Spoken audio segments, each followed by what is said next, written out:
गौरी शंकर भगवान की जय। प्रिय भक्तों, आज सुने गणगौर की पुरानी कथा। एक बार भगवान शंकर तथा पार्वती जी नारद जी के साथ भ्रमण को निकले। चलते चलते वे चैत्र शुक्ल तृतीया के दिन एक गांव में पहुंच गए। उनके आगमन का समाचार सुनकर गांव की श्रेष्ठ कुलीन स्त्रियां उनके स्वागत के लिए स्वादिष्ट भोजन बनाने लगी। भोजन बनाते बनाते उन्हें काफी विलंब हो गया था, किंतु साधारण कुल की स्त्रियां श्रेष्ठ कुल की स्त्रियों से पहले ही थालियों में हल्दी तथा अक्षत लेकर पूजन हेतु पहुंच गई। पार्वती जी ने उनके पूजा भाव को स्वीकार करके सारा सुहाग रस उन पर छिड़क दिया। वे अटल सुहाग प्राप्ति का वरदान पाकर लौटी। तत्पश्चात उच्च कुल की स्त्रियां अनेक प्रकार के पकवान लेकर गौरी जी और शंकर जी की पूजा करने पहुंची। सोने चांदी से निर्मित उनकी थालियों में विभिन्न प्रकार के पदार्थ थे।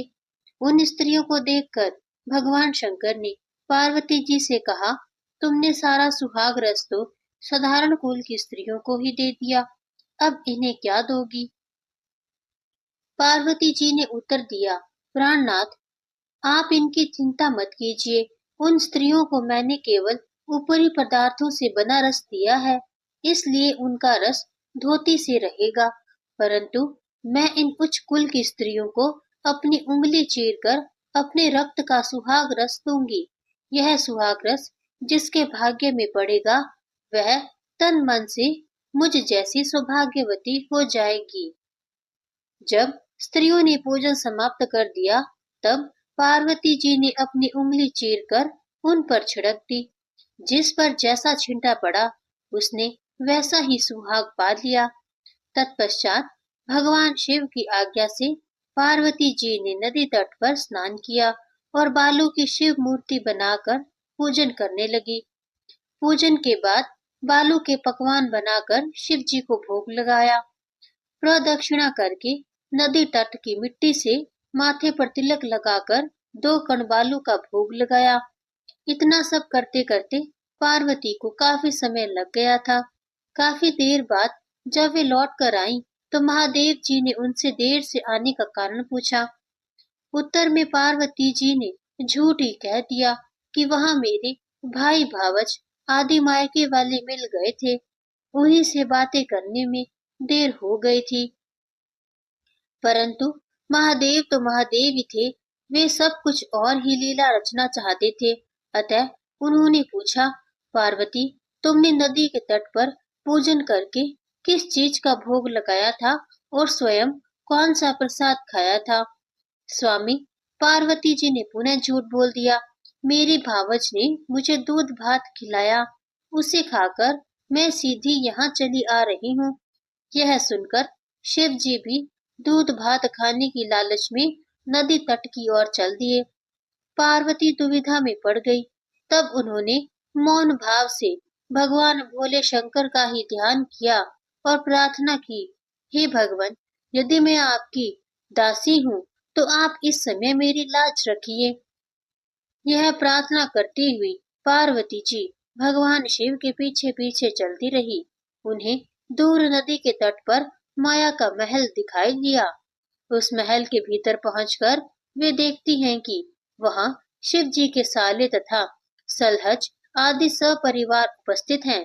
उन्होंने गौरी तथा शंकर का भाव बिना स्वागत किया। वे 2 दिनों तक वहां रहे। तीसरे दिन पार्वती जी ने शिव से चलने के लिए कहा, पर शिव जी तो तैयार ना हुए। वे अभी और रुकना चाहते थे। तब पार्वती जी रूठकर अकेली ही चल दी। ऐसी हालत में भगवान शिव जी को पार्वती जी के साथ चलना पड़ा। नारद जी साथ साथ चल दिए। चलते चलते वे बहुत दूर निकल गए। उस समय भगवान सूर्य अपने धाम पश्चिम को पधार रहे थे। अचानक भगवान शंकर पार्वती जी से बोले, मैं तुम्हारे मायके में अपनी माला भूल आया हूँ।